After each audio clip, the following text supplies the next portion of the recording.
চেনা রাস্তা, যতই অন্ধকার থাক ঠিক নির্ভুলভাবেই চলে যাব। তবু তবু অন্ধকার, এই নির্জনতা, একবার যদি অসাবধান হই তাহলে সাইকেল নিয়ে একেবারে 10-12 হাত নিচে গড়িয়ে পড়ব। দুচক্ষে যত দূর সম্ভব তীব্র করে আমি সাইকেল চালাতে লাগলুম।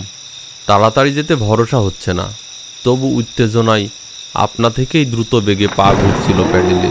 সেকেলে বিএসএ বাইক আমার মনের শাসন না মেনেই যেন শাঁ শাঁ করে উড়ে চলল। হঠাৎ বনের ভেতর থেকে আওয়াজ, থামো হোসেন থামো। অন্ধকার ছিঁড়ে যেন তীরের মতো স্বর উঠল একটা। প্যাডেলে আচমকা পা থেমে এলো আমার। পেছন থেকে পরিষ্কার গলায় ডাকলো, অত তাড়া কিসের হে? আমি যে সেই 1 ঘন্টা ধরে মাঠের ভেতর তোমার জন্য হাফ বিত্তেশ করে দাঁড়িয়ে আছি। বিস্ময়ে এবং আনন্দে আমি সাইকেল থেকে নেমে এলো। অন্ধকারেও দেখা গেল পেছন থেকে প্রিয়নাথ দ্রুত আমার দিকে এগিয়ে আসছে।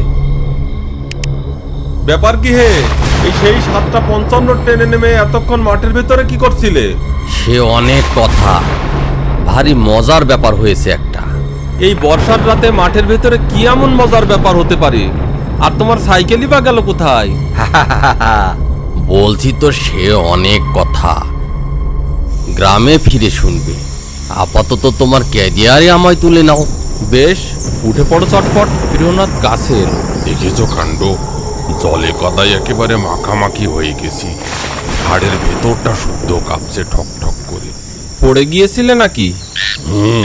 সে আর বলো কেন, আষাঢ় বলে আষাঢ়, একেবারে অতল জলের ভেতর কাদার মধ্যে প্রায় বসে গিয়েছিলুম। যাক, বাড়ি ফিরেই শুনবে সেসব কথা। আমি সাইকেলের প্যাডেল ঘোরালুম। তড়াক করে প্রিয়নাথ পেছনে উঠে বসলো। একটা ঝাঁকুনি লাগলো। টের পেলুম সিটের আংটাটা প্রিয়নাথ আঁকড়ে রয়েছে।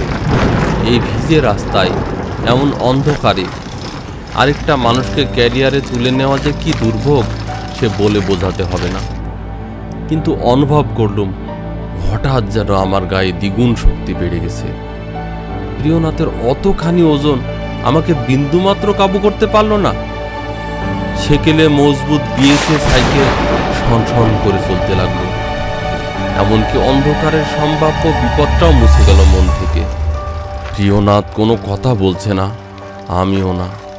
নিঃশব্দে প্রায় 15 মিনিট চলবার পর হঠাৎ দূর থেকে জলের একটা উগ্র গর্জন শোনা গেল। আমি চমকে বললুম, ও কি খোয়াইতে বান এলো নাকি? এইবার বিচিত্র ব্যাপার ঘটল একটা। প্রিয়নাথ আমার কথার জবাব দিলে, কিন্তু পেছনের ক্যারিয়ার থেকে নয়। পরম বিস্ময়ে দেখলুম আমার সাইকেল থেকে প্রায় 15 হাত সম্মুখে 2 হাত বাড়িয়ে আছে প্রিয়নাথ। হ্যাঁ, অন্ধকারেও দেখতে পেলুম প্রিয়নাথই দাঁড়িয়ে রয়েছে। প্রিয়নাথ ডেকে বললে, নামো সেন নামো, বানের জলে খোয়াইয়ের পচা কাঠের পোলটা ভেসে গেছে, আর এগোলে খাড়া 30 হাত নিচে আশ্রে পড়বে। মুহূর্তের মধ্যে সারা শরীরে আমার বিদ্যুৎ বয়ে গেল। কখন ক্যারিয়ার থেকে নামলো প্রিয়নাথ? কখনই বা এমন করে 15 হাত দৌড়ে গেল সে? সাইকেলের গতি মন্দা করতে করতে আবার শুনলাম। ক সেকেন্ডের মধ্যে সবটা ঘটল জানি না।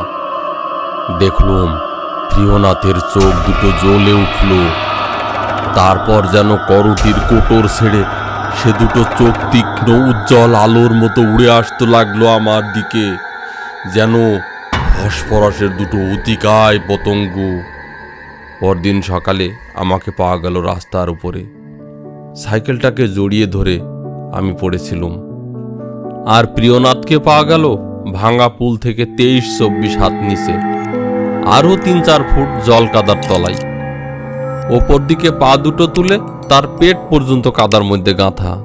ভাঙা সাইকেলটা খানিক দূরে একটা বড় পাথরের উপর ঝুলে রয়েছে।